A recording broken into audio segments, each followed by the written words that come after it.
જસાધાર ગીરથી અને ગીર સોમનાથ, જુનાગઢ અને અમરેલી આવા 3 જિલ્લાની અંદર માલધારીઓ વસવાટ કરે છે। એમાં અમારે ચારણ સમાજ દ્વારા છેલ્લા 3-4 મહિનાથી અરજી કરવામાં આવી છે અનુસૂચિત જનજાતિ પ્રમાણપત્ર બાબતથી, અને આ અરજીઓ તમામ અત્યાર સુધી પેન્ડિંગમાં છે। કોઈ પણ અરજીઓની સુનાવણી હાલ સુધી થઈ નથી, બરાબર છે।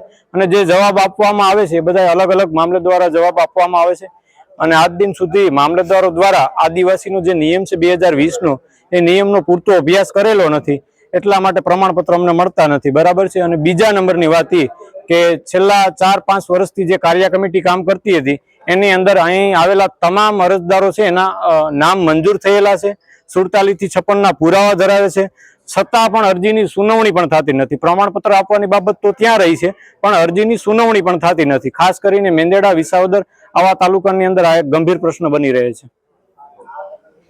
આજે અમે રજૂઆત કરી છે અમારા પ્રમાણપત્રો આપવા અનુસૂચિત જનજાતિ તરીકે સરકારશ્રીએ જાહેર કરેલા, અને હજી અમને કોઈ દાખલા ઇસ્યુ થતા નથી। જે તે તાલુકામાં માલધારીઓ વસવાટ કરે છે, ગીરના નેસોમાં રહે છે, એને દાખલા ઇસ્યુ કરવા અમે આજ સાહેબને આવેદનપત્ર આપ્યું છે, જુનાગઢ જિલ્લા કલેક્ટર સાહેબને।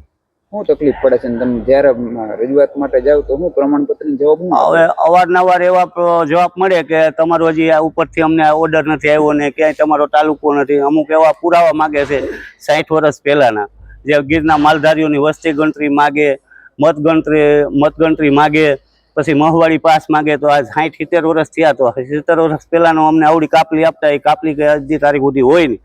માટે સરકારે નક્કી કરેલું, જે તે વખતે 71-72ની સાલમાં સરકારશ્રીએ ગીરના માલધારીઓ તમામને કાયમી ગણી અને સરકારે પુનઃવસવાટ યોજના ઊભી કરેલી। જુનાગઢ જિલ્લો હવે સોમનાથ જિલ્લો બન્યો છે, પોરબંદર જિલ્લો હવે બન્યો છે, પહેલાં આ બધું જુનાગઢ નીચે હતું, ત્યારે પુનઃવસવાટ યોજના ઊભી કરેલી।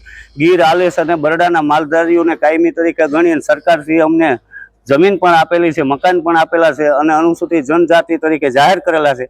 આજની તારીખમાં ગીરમાં વસતા માલધારીઓ, વસવાટમાં વસતા માલધારીઓ, મજૂરી ખાતર ગામડામાં વસતા માલધારીઓના પ્રશ્નો એ છે કે એના બાળકો ભણે છે, અને અમને જે અનુસૂચિત જનજાતિ પ્રમાણપત્ર મળે એનો જે અમને લાભ મળે એ લાભથી અમે વિશેષ છીએ।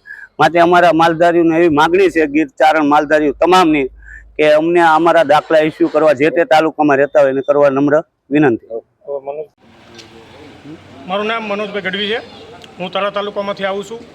આજે મુખ્યમંત્રીશ્રીની ઓફિસમાંથી જે તે સમયે 10મા મહિનાની 9 તારીખે લેટર આવી ગયો છે દરેક મામલતદારશ્રીઓમાં કે ભાઈ અનુસૂચિત જનજાતિના દાખલા ફરીથી શરૂ કરી દેવા અને કાઢી આપવા। બીજું કે આ દાખલાના સંશોધન માટે 2021માં જસ્ટિસ કાર્ય કમિટીની રચના કરવામાં આવી હતી।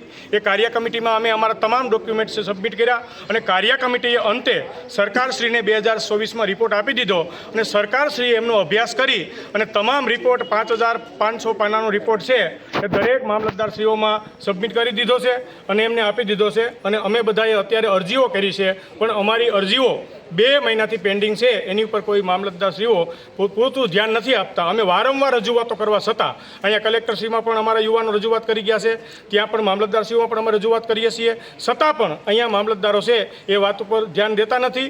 અને 2020નો નિયમ એવો છે કે 2020ના નિયમ મુજબ કોઈ પણ તમે અરજી કરો એનો નિકાલ છે એ 45 દિવસમાં થઈ જવો જોઈએ, તો એ 45 દિવસમાં થયો નથી, અને 2 મહિનાથી અમારી અરજીઓ પેન્ડિંગ પડી છે। એટલા માટે અમે જુનાગઢ કલેક્ટરશ્રીને આવેદનપત્ર આપવા માટે આવ્યા હતા, અને સાથે અમે તમામ સાહેબોને પણ મળ્યા અને બધાને આવેદનપત્ર આપ્યું। અત્યારે અમને હયાધારણા સાહેબે આપી છે કે 2 દિવસની અંદર તમારા કામનો અથવા તો તમારી અરજીઓનો ઉકેલ આવશે, એની માટે અમે પ્રયત્ન કરીએ છીએ।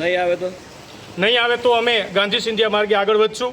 આનાથી પણ હજી આગળ જવાનું થશે તો અમે ગાંધીનગર જઈને પણ રજૂઆત કરશું, અને અમારી પાસે 1947ના જે પુરાવા માગે છે એ તમામ પુરાવાઓ અમારી પાસે છે, અને એ કાર્ય કમિટીમાં અમે સબમિટ કર્યા, અને કાર્ય કમિટીએ અમારી અરજીઓ મંજૂર કરેલી છે।